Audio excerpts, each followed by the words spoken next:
Welcome to our gym vlog day 1. Siguro hindi ka pupunta bukas, no? Kaya ganyan mukha mo. Ayan guys, oh. Oh. Pero nasa baba, KFC. Kanan o kaliwa? Rib Shack o Anytime Fitness.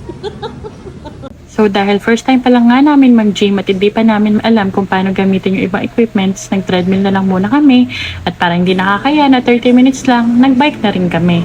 Tinay na rin namin yung equipments para sa triceps, sa biceps, tapos ito para sa shoulders daw.